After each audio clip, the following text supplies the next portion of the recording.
Jake Mitchell stood at the observation deck of New Haven Colony, watching the morning sun rise over endless fields of golden wheat. The colony had been his home for 12 years now, and he never got tired of seeing the crops that fed half the Outer Rim territories. New Haven was peaceful, quiet, and exactly the kind of place where families could build a future among the stars. That peaceful morning shattered when the sky turned black. The first sign of trouble came from the orbital sensors. Tommy Rodriguez, barely 22 and fresh out of the Colonial Academy, was manning the communications station when his screen lit up with red warnings. "Administrator Mitchell, we've got unknown contacts dropping out of hyperspace," Tommy called out, his voice cracking slightly. 12 ships, massive signatures, and they're not responding to our identification requests. Jake frowned and walked over to the main display. What he saw made his blood run cold. The ships weren't human designs, and they definitely weren't from any of the friendly alien species that traded with the colonies. These vessels looked like predators, all sharp angles and weapon arrays that seemed to bristle with malicious intent. "Send out a standard greeting protocol," Jake ordered, trying to keep his voice calm. Maybe they're just lost traders who forgot their manners. But even as he said it, Jake knew better. His grandfather had been a soldier during the frontier wars, and the old man had described ships just like these. The Vorthok Empire, raiders and slavers who swept through space like a plague, taking everything they could carry and destroying what they couldn't. The response came not in words, but in plasma fire. The first blast took out the orbital defense platform in a brilliant flash of light. Lisa Parker, the colony's head engineer, grabbed onto her console as the entire command center shook from the impact. "They're targeting our defenses," she shouted over the noise of alarms and emergency sirens. The main shield generator just went offline. Jake watched helplessly as more ships poured out of hyperspace. Not 12 ships, but dozens. The initial group had been scouts, and now the main fleet was arriving like a swarm of angry wasps. The colony's few defensive turrets opened fire, their energy beams lancing up into space. But they might as well have been throwing stones at a hurricane. Down in the agricultural districts, families were running for the emergency shelters. Jake could see them on the security feeds, parents carrying children, elderly folks being helped by their neighbors, everyone moving with the kind of desperate urgency that comes when death falls from the sky. These weren't soldiers or Marines, just farmers and teachers and shopkeepers who had come to the Outer Rim looking for a simple life. "Communication Array Alpha is gone," Tommy reported, sweat beading on his forehead as he tried to work around the damaged systems. "Beta Array is taking heavy fire. We're losing contact with the other settlements." The Vorthok weren't just attacking New Haven. They were hitting every human outpost in the system, a coordinated strike designed to cut off any chance of calling for help.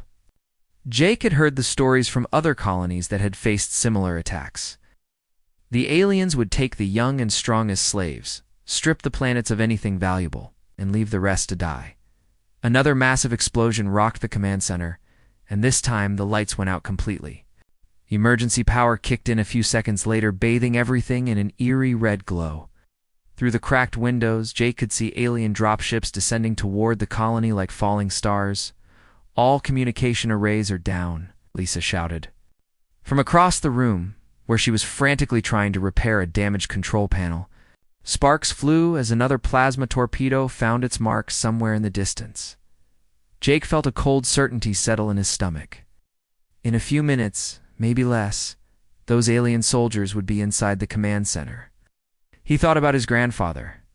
Again, about the stories the old man used to tell about impossible odds and last-ditch efforts to save innocent lives. His fingers moved almost by instinct to the emergency console, to a frequency that his grandfather had made him memorize years ago. It was an old military channel, something from the deep wars that most people had forgotten about. His grandfather had been vague about the details, but he'd made Jake promise to remember the code if things ever got really bad. "If you ever transmit on that frequency," the old man had said, "you better be ready for whatever shows up." As alien forces breached the outer perimeter of the colony, Jake entered the coordinates and the ancient authorization code that his grandfather had drilled into his memory. His hands shook as he sent the transmission out into the void, not even sure if anyone would receive it. "Signal sent," he whispered, just as the doors to the command center exploded inward and the real nightmare began. In the deepest part of space, where even starlight struggled to penetrate the swirling clouds of the Cerberus Nebula, something that had been sleeping for centuries suddenly stirred to life. The massive dreadnought Eternal Vigilance hung motionless. In the cosmic fog, its black hole scarred by battles that most of the galaxy had forgotten. For 247 years, it had drifted here like a tomb, waiting for a signal that everyone hoped would never come. The ship's artificial intelligence had been dormant all this time, conserving power and maintaining the life support systems for its sleeping crew. But when Jake Mitchell's desperate transmission reached the nebula, traveling faster than light across impossible distances, ancient sensors registered something that made the AI circuits spark back to full awareness. The signal contained a code that hadn't been used since humanity's darkest hour, when creatures from beyond known space had tried to devour every living world they could find. The Devour Wars had been humanity's first real test as a spacefaring species, and they had passed that test by creating weapons and warriors so terrifyingly effective that even nightmares learned to fear them. Deep in the ship's command section, Admiral Robert Kane felt the familiar tingle of his cryopod beginning the revival process.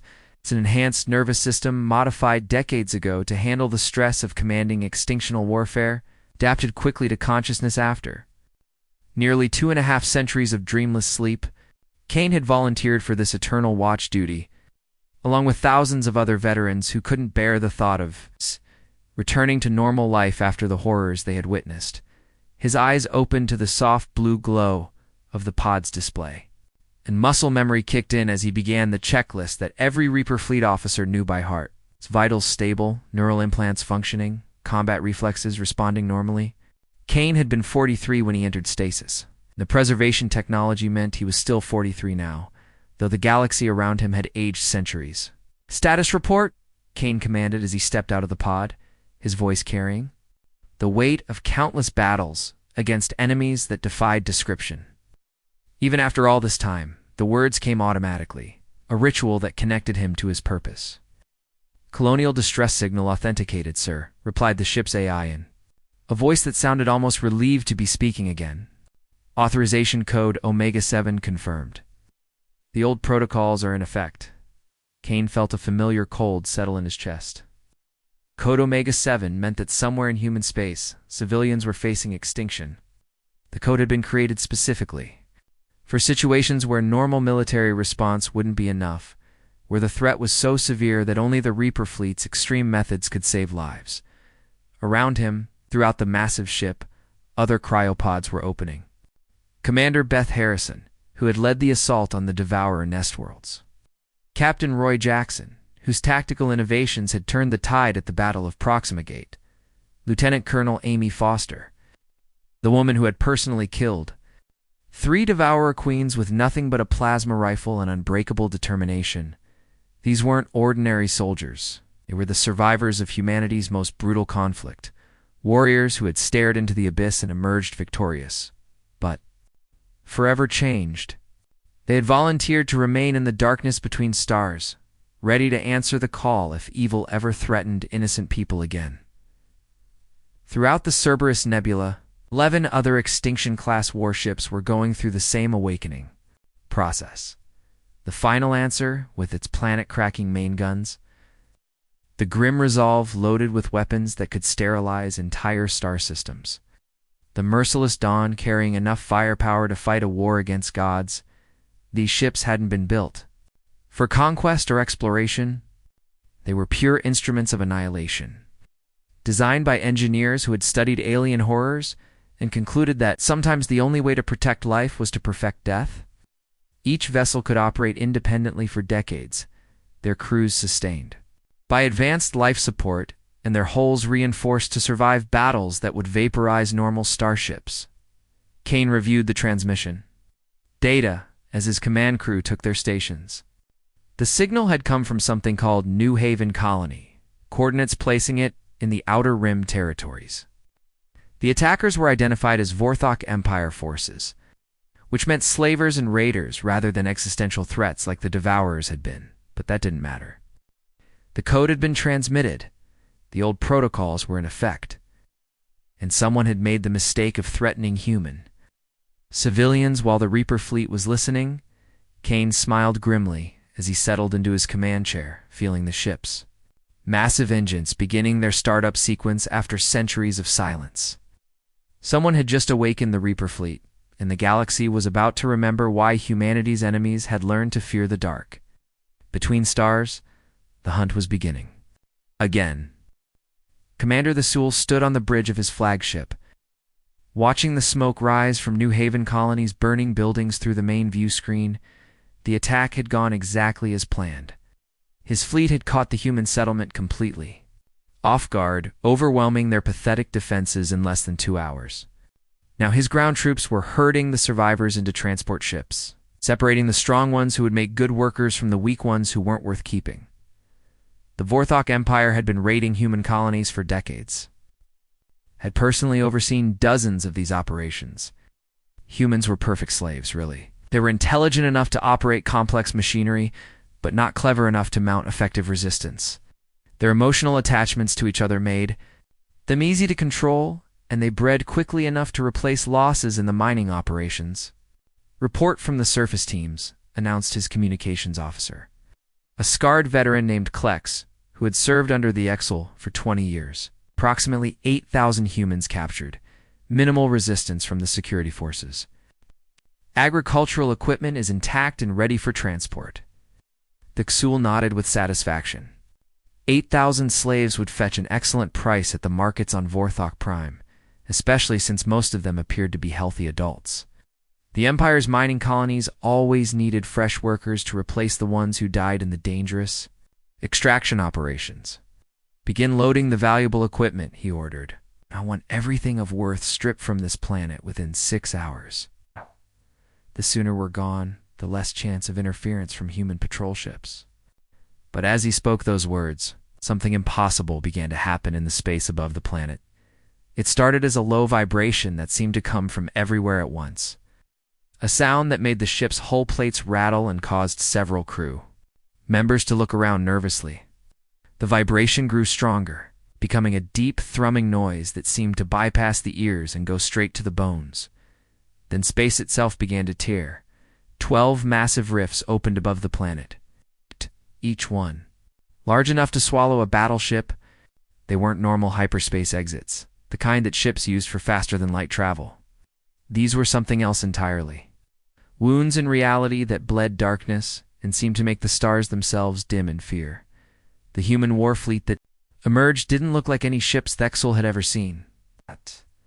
They moved not like vessels traveling through space, but like dark gods returning from exile. Each one was massive, easily twice the size of his own flagship, and their hulls bore scars that spoke of battles beyond imagination. "Impossible," Thexel whispered, his 4 eyes widening as he stared at the approaching fleet. His hands trembled as he recognized the ship designs from historical archives. Vessels that shouldn't exist anymore. The lead dreadnought was black as the void between stars, its hull covered in armor plating that seemed to absorb light itself. Weapon ports lined its surface like the eyes of some ancient predator. And energy readings showed power levels that made no sense according to everything the Vorthok knew about ship construction. Commander Klex called out, his voice tight with fear. "Those ship designs. They're from the restricted archives. The humans that fought the Devourers during the Dark Years." Thexel felt ice form in his stomach. Every spacefaring species knew about the Devourer Wars, even though most preferred not to think about them. 2.5 centuries ago, creatures from beyond known space had emerged to consume every living world they could find. The war had lasted 50 years and claimed billions of lives before the Devourers simply vanished, apparently defeated by weapons so terrible that the survivors had sworn never to use them again. The human ships that had fought that war were supposed to be myths, stories told to frighten children. Ships like the World Breaker and the Final Solution, vessels designed not for conquest, but for absolute annihilation. The kind of weapons that could crack planets and boil away atmospheres? It's open. Communication channels, Thexel ordered, trying to keep his voice steady. Send standard diplomatic greetings. Explain that we're conducting legitimate salvage operations under Imperial law. But the lead dreadnought ignored all communication attempts. Instead, its weapon systems began to charge, energy readings climbing. 2 levels that made the Vorthok sensors scream warnings. These weren't normal ship weapons. They were something else entirely. Devices that seemed to bend space around them as they powered up. On the planet's surface, the Vorthok ground troops looked up at the sky in confusion as shadows fell across the burning colony.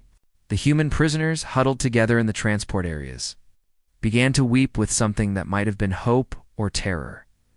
Jake Mitchell, bleeding from a head wound but still alive, stared up at the massive black ships hanging in space above. New Haven colony like avenging angels. His grandfather's stories came flooding back to him.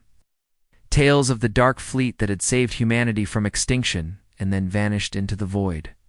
The Reaper fleet had awakened, and the galaxy was about to remember why nightmares feared the dark. Admiral Kane stood before the tactical display on the bridge of the Eternal Vigilance, his eyes scanning the formation of Vorthok ships that hung above New Haven colony like vultures picking at a carcass. The enemy fleet was impressive by normal standards, 47 vessels of various sizes, all bristling with weapons and packed with alien soldiers who had spent decades terrorizing defenseless colonies. But Kane had fought enemies that made these raiders look like children playing with toys. Tactical assessment, he commanded, his voice carrying the calm authority of someone who had faced down extinction itself and won.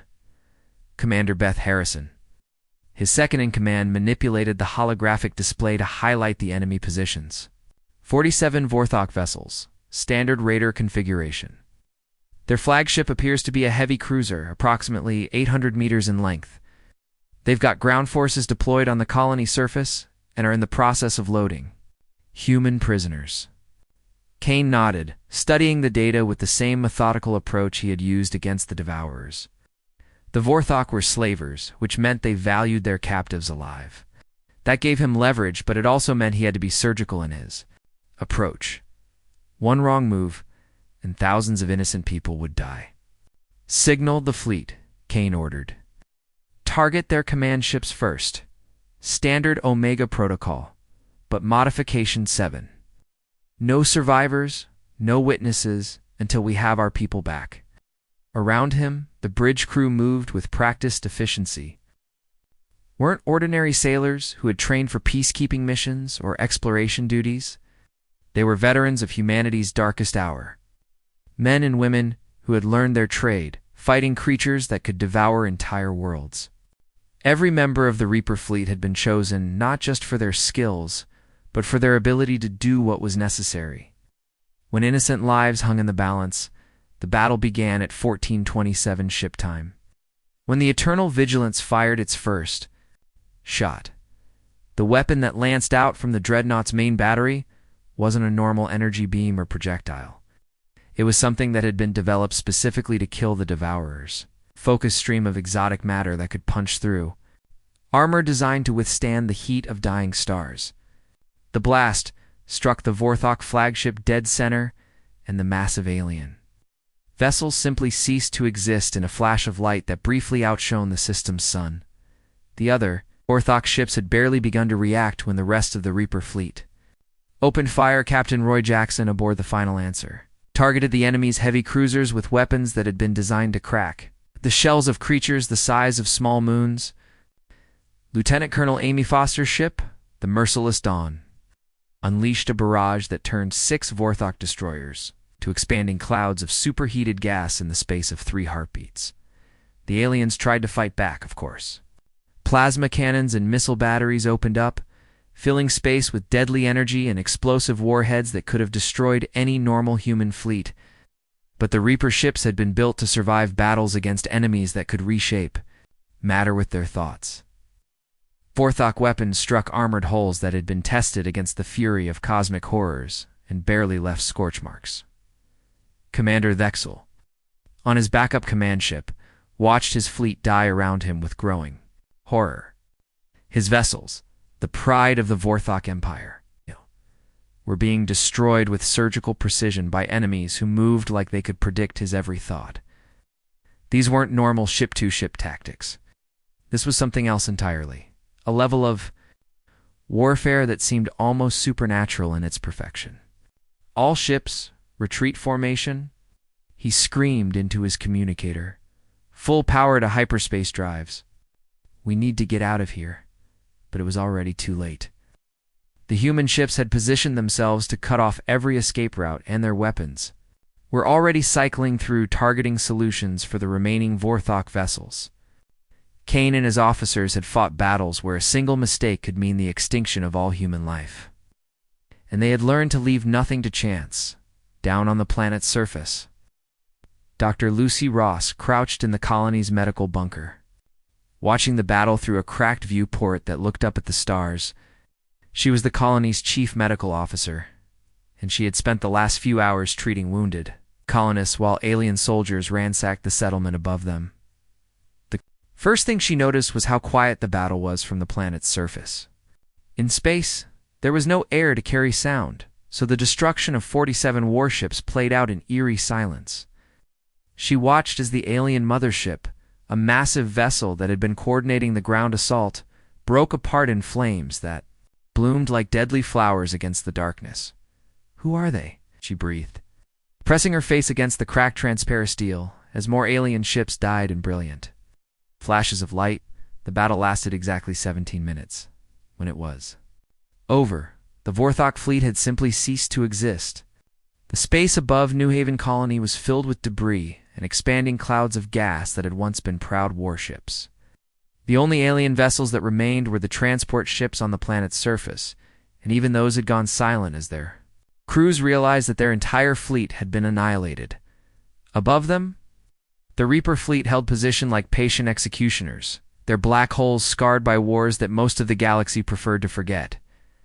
They had come when called, and they had done what they were designed to do. The question now was what would happen next. 3 days had passed since the Vorthok fleet had been wiped from existence, and New Haven Colony was slowly coming back to life. The alien ground forces had surrendered immediately after watching their entire fleet destroyed in 17 minutes. And now, they sat in makeshift prison camps while the colonists tried to rebuild what had been lost. Jake Mitchell walked through the temporary command center that had been set up in the colony's main hall, still struggling to process everything that had happened. The building buzzed with activity as engineers worked to repair communication systems and medical teams treated the wounded. But despite all the chaos, there was something different in the air now. Hope, maybe, or perhaps just the absence of fear that had gripped everyone for those terrible hours.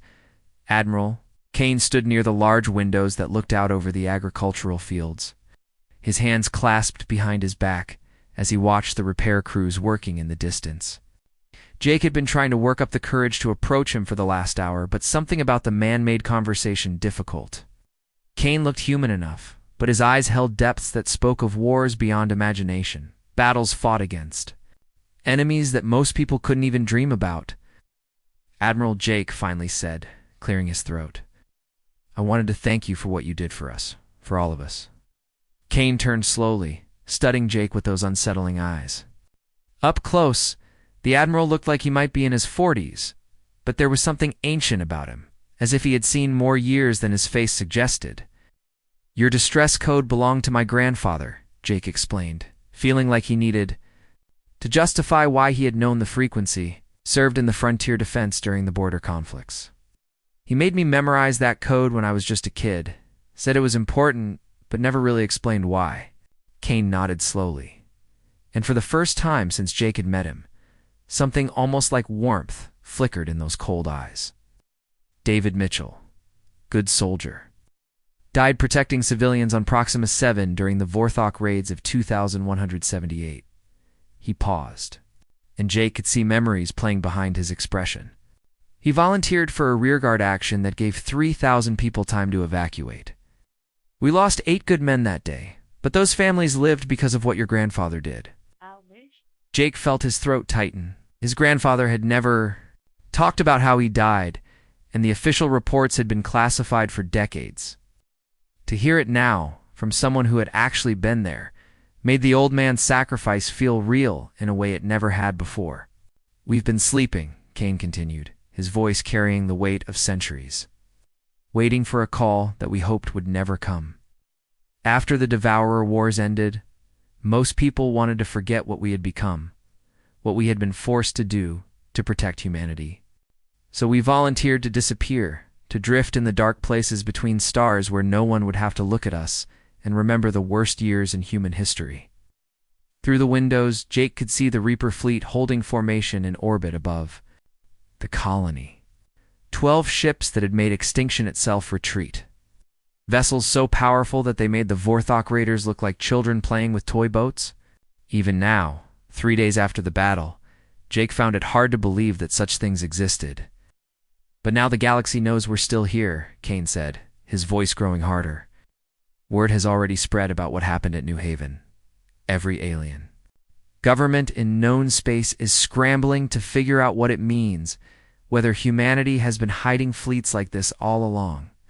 Jake watched as repair crews continued their work in the fields below, families slowly returning to their homes. Now that the threat had passed, children were playing again, something that had seemed impossible just a few days ago when alien soldiers were herding people into transport ships. "What happens now?" Jake asked. Kane smiled, but it wasn't a particularly warm expression. "Now, the galaxy learns that humanity's children are under the protection of forces that have stared into the abyss and emerged victorious. The Vorthok weren't the only species that thought human colonies were easy targets. There are dozens of others out there. Slavers and raiders who have been preying on our people for decades because they thought we were weak." The Admiral turned back to the window, watching as one of his massive ships adjusted its position slightly, the movement causing shadows to shift across the colony below. "We return to the void now," Kane continued. "Back to the dark places where we've been waiting all these years. But we'll be listening, always listening. And every alien government in the galaxy will know that humanity's colonies are no longer undefended." Over the next several hours, Jake watched as the Reaper fleet prepared to depart. The ships moved with the same deadly grace they had shown during the battle, repositioning themselves for the jump to hyperspace. As they did, automated beacons began broadcasting a message to every corner of known space.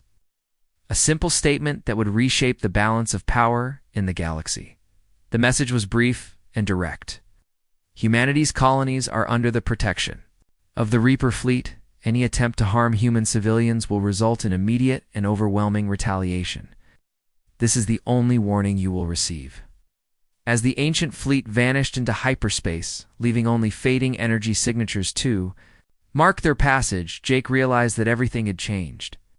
The age of easy conquest was over, and humanity's enemies would have to find new prey. The dark ships had returned to the void between stars, but now everyone knew they were listening, and in the deepest reaches of space, where even starlight struggled to penetrate, 12 Extinction-class warships resumed their eternal watch. Ready to answer the next call for help, the galaxy would never be the same.